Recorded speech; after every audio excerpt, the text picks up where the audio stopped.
Have you ever made a promise to yourself late at night? You say, "Tomorrow I'll wake up early. Tomorrow I'll change my life. Tomorrow I won't hit snooze."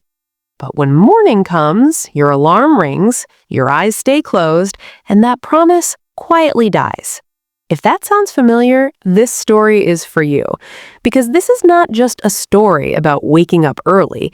It's a story about escaping a life that feels stuck. It's about how one small decision made before sunrise can quietly rewrite your destiny. And before you think, "I'm not a morning person," or "my situation is different," stay with me. Because the man in this story had less than you do right now. In a crowded industrial city where machines never slept and factory lights stayed on all night, lived a man named Elias. Elias was 33 years old. By day, the city rushed forward, people chasing dreams, careers, futures. By night, Elias stood still. He worked as a night watchman at a logistics warehouse. His shift began at 8 p.m. His shift ended at 6 a.m. Every night was the same. He walked at the same routes, checked the same locks, heard the same hum of machines in the distance. And every morning, as the sun rose, Elias felt like his life was going in reverse. While others were waking up to their ambitions, he was dragging himself home exhausted, invisible. His apartment was small. One room, peeling paint, a fan that barely worked, and a mattress on the floor. No photos on the wall. No sense of progress, just survival. His paycheck covered rent, cheap food, and bus fare. Nothing more. But the real weight wasn't money. It was the question that haunted him every morning. Is this it? As Elias walked home after his shift, the city slowly came alive. He passed windows glowing with warm light, families eating breakfast together, children putting on school uniforms, professionals leaving their homes in clean clothes, carrying purpose. And Elias felt like a ghost, present but unseen, alive but not living. He wasn't lazy. In fact, he worked harder than most people he knew. Night shifts, long hours, no holidays. But effort without direction was keeping him trapped. He had tried to escape. He applied for better jobs. He dreamed of learning new skills.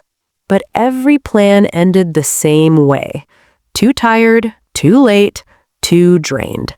Sleep swallowed his days. Work consumed his nights. Life passed in between.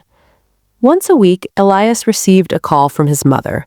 She lived in a small rural town, far from the city's noise. Her voice was gentle, but tired. "My son," she said one evening, "are you okay? Are you moving forward?" Elias smiled even when no one could see it. "Yes, Mama, things will change soon." But after the call ended, silence returned, and so did the truth. Nothing was changing. One early morning, just as Elias was leaving work, his phone rang. It was his sister. Her voice was shaking. "You need to come home. Mama collapsed." Time froze. Elias didn't remember the bus ride, only the sound of his heartbeat. When he reached the clinic, his mother lay weak but awake. The doctor explained exhaustion, stress, poor nutrition. She needed rest, she needed care, things Elias could not afford. His mother held his hand and whispered, "I worked my whole life just to survive. Please don't do the same." That night, Elias stepped outside the clinic. The sky was still dark. Birds had just begun to sing. It was 5 a.m. And in that quiet moment, standing between night and morning, something inside him broke open. Not sadness, resolve. "I can't live like this anymore," he said softly. "I will find a way."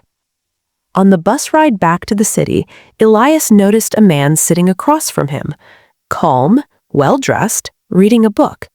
It was early, too early. Elias recognized him, a local business owner named Mr. Liang. Curiosity overcame fear. "Sir," asked Elias, "why are you traveling so early?" Mr. Liang smiled. "Because mornings belong to those who want more from life." They talked. Elias explained his night job, his exhaustion, his frustration. Mr. Liang listened carefully. Then he said something Elias would never forget. "You are awake when the world sleeps, and asleep when the world is building." He leaned forward. "Those hours before sunrise, that's where lives are rebuilt." Mr. Liang broke it down simply. Hour 1, learn a skill that increases your value. Hour 2, strengthen your body and your mind. Every day, no exceptions. Do this for 90 days and you won't recognize your life. Before leaving the bus, he handed Elias a small card. "Call me when you're ready to be disciplined." The next morning, Elias set his alarm for 5 a.m. When it alarmed, his body screamed in protest. Every excuse appeared instantly. "You deserve rest. Just today. Start tomorrow." But then he remembered the clinic, his mother's hands, that promise made in the dark. He stood up. That single act, standing up, was the hardest part. The first week was brutal. Elias sat at his small table, eyes burning, watching free online lessons, learning spreadsheets, numbers, basics of finance. At 6 a.m., he forced himself outside to walk. Cold air, quiet streets, a strange peace. He slept during the day, worked at night. No applause, no encouragement, just repetition. But something was happening, slowly, silently. Around day 21, Elias woke up before his alarm. His body had adapted. His mind felt sharper. He was no longer fighting the morning. He was claiming it. Skills began to stack. Confidence followed. By month 3, he applied what he learned at work. Simple systems, clear organization. People noticed. Opportunities appeared where none existed before. One afternoon, Elias was called into the office.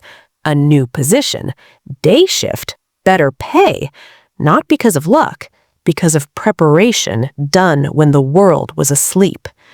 That night, Elias didn't celebrate loudly. He simply set his alarm for 5 a.m. because he understood something now. Success isn't a moment, it's a habit. If you're watching this right now, you still have a choice. You can hit snooze tomorrow, or you can stand up. You don't need talent, you don't need permission, you need discipline before sunrise. Set your alarm, choose one skill, protect your mornings. Your future is awake at 5 a.m. The question is, will you meet it?